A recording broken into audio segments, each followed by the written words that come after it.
नमस्ते एवरीवन, आप सबका बहुत बहुत स्वागत है परीक्षा पथ पर और आशा है कि आप सभी बहुत ज़्यादा अच्छे होंगे और ये जानकर खुश होंगे कि आज हमारे भारत में डिफेंस सेक्टर की अगर हम बात करें तो आत्मनिर्भरता या फिर कहिए मेक इन इंडिया के तहत जो पहल शुरू की गई थी अपने ही भारत में बनाने की, वो बहुत तेज़ी से आगे बढ़ रही है और इसी में एक न्यूज़ आप सबके सामने आती है।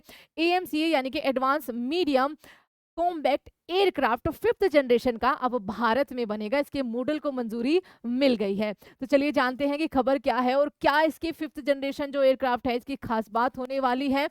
देखिए, इसमें हम थोड़े से पीछे तो हैं नो डाउट, लेकिन 5th जनरेशन हमारे पास आ जाएगा 2035 तक। हमारी नेवी और एयरफोर्स को ये मिल जाएगा और हो सकता है कि शायद तब तक जो दुनिया के हमारा भारत चौथा देश बन जाएगा, ठीक है? हो सकता है दुनिया के पास या फिर जो बड़े-बड़े देश हैं जिनके पास टेक्नोलॉजी है और बहुत ज़्यादा पैसा है, वो शायद 6th जनरेशन को रेडी कर चुके हो या 7th पे आपके वो पहुँच चुके हैं। बट देर आए दुरुस्त आए, आपको ये जानना ज़रूरी है क्योंकि ये वाक़ई में ही गर्व की बात है। 5वीं पीढ़ी के स्वदेशी लड़ाकू विमान का मॉडल जारी हो चुका है, उसको मंजूरी मिल चुकी है। इसमें निजी कंपनियाँ भी काम करेंगी, इसमें खाली ये नहीं है कि खाली सरकारी या फिर कई जो सार्वजनिक क्षेत्र की कंपनी है वही इसमें आगे आएगी। इसमें प्राइवेट कंपनियों को भी मौका दिया जा रहा है कि अगर आपके पास स्किल है, आपके पास टेक्नोलॉजी है, तो आप आइए और मदद करिए। ये जो विमान होगा, ये 7000 केजी विस्फोटक लेकर उड़ेगा और उसको रडार पकड़ नहीं पाएगा, तो इसकी खास बात तो हम अभी जानेंगे, ठीक है?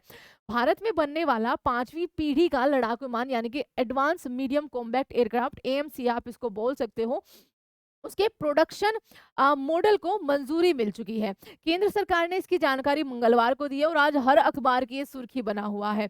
रक्षा मंत्रालय ने बताया कि एयरक्राफ्ट को बनाने के लिए सरकार के साथ-साथ सरकारी के साथ-साथ निजी कंपनियां भी आगे आएंगी और एरोनॉटिकल डेवलपमेंट एजेंसी जिसको आप एडीए बोलते हो, जो कि डीआरडीओ के अंतर्गत एक तरह से आता है, उसने इसके लिए जल्द ही एक्सप्रेशन ऑफ इंटरेस्ट की जिसके पास स्किल हो, जिसके पास टेक्नोलॉजी हो, जो इसमें मदद कर सकता है, उनका जो आपका ये इंटरेस्ट पेज है या फिर कहिए आपका एक्सप्रेशन ऑफ इंटरेस्ट जो है वो जारी करेगा।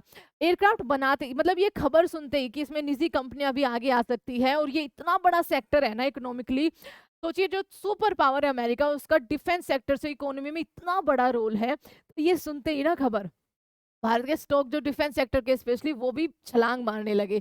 आगे देखिए इसकी खास बात आपकी क्या होने वाली है। देखिए, इसमें 2 इंजन का मल्टी रोल फाइटर जेट जो हर मौसम में कारगर होगा, पहली खासियत। स्टेल्थ टेक्नोलॉजी होगी ताकि इसको रडार ना पकड़ सके, आपका दूसरी खासियत। उसके अलावा 65,000 फीट से ज़्यादा की ऊंचाई तक ये उड़ान भर सकेगा। इसका वजन करीब 25 टन होगा और ये 7,000 किलोग्राम तक का पेलोड, ठीक है, वो लेकर उड़ सकेगा। एक बार इसमें ईंधन भरने पर ये आपका 3,240 किलोमीटर तक की उड़ान जो है वो भर सकेगा। 2035 तक ये अपनी भारत में एयरफोर्स और नेवी में जो है वो जोड़ा जाएगा। अच्छा, अब इसमें 2024 में ही इस एएमसीए प्रोजेक्ट को मंजूरी मिल गई थी। अप्रैल 2024 की बात है। सुरक्षा पर जो कैबिनेट कमेटी है, उन्होंने 5वीं पीढ़ी के स्वदेशी फाइटर जेट के डिजाइन और विकास के लिए 15,000 करोड़ रुपए का प्रोजेक्ट को मंजूरी दी थी।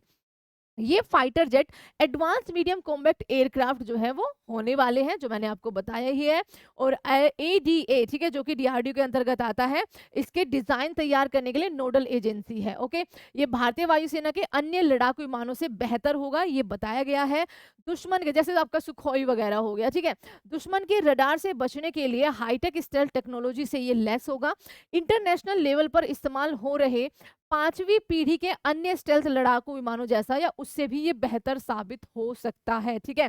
तो शायद आगे चलकर हमें सुखोई 57 या रफाल के या फिर F-35 के ऑर्डर्स देने की इतनी ज़्यादा ज़रूरत ना पड़े, अगर ये बिल्कुल सक्सेसफुल हो जाता है, और इसके लिए दुआ कीजिएगा कि ये सक्सेसफुल हमारा प्रोजेक्ट जो है वो पूरी तरीके से बने। अच्छा, अभी के लिए एएमसीए की अगर हम बात करें, अभी के लिए स्वदेशी तकनीक से बनने वाला ये दूसरा फाइटर जेट होगा, क्योंकि इससे पहले अगर आपने देखा होगा तो हमारा जो तेजस है, जो कि लाइट कॉम्बैट एयरक्राफ्ट है, वो भी हमारे भारत में बना था, लेकिन हालांकि हाँ, कुछ स्पेयर पार्ट जैसे इंजन हो गया वो हमने अमेरिका से यूज करे, और शायद यही एक रीजन हो सकता है क्योंकि उसने डिले कर रहा है, लगातार वो डिले करता जा रहा है उसके इंजन की डिलीवरी में। कि भारत ने ये इतना बड़ा कदम जो है वो उठाया है, ठीक है। तो इसमें तेजस मार्क 1 को तैयार किया जा चुका है। इसके अलावा और भी जो उसका एडवांस संस्करण है मार्क 1A, उस पर भी काम जो है वो चल रहा है। और जानकारी ये है कि एएमसीए जो है वो 2035 तक एयरफोर्स और नेवी की तैनाती के लिए उपलब्ध जो है वो हो जाएगा। उससे पहले हो जाए तो सोने पे सुहागा। बाकी ये है कि 10 साल चलिए इसमें लगेंगे, बट हमें सपोर्ट करना होगा अपने डिफेंस सेक्टर को, उनको मजबूती देनी होगी, उनको फंड देना होगा ताकि कावेरी इंजन 2.0 को वो दोबारा उस पर काम कर सके और हमें अपना स्वदेशी इंजन मिल सके, ताकि जो हमारे जेट्स है या फिर कहीं हमारा मनोबल है वो और ज़्यादा बूस्ट हो जाए, उसको और ज़्यादा थ्रस्ट मिले। तो ये थी आप सबके लिए न्यूज़ जो आज के अखबार में आपने पढ़ी होगी। Thank you so much everyone and please subscribe परीक्षा पथ।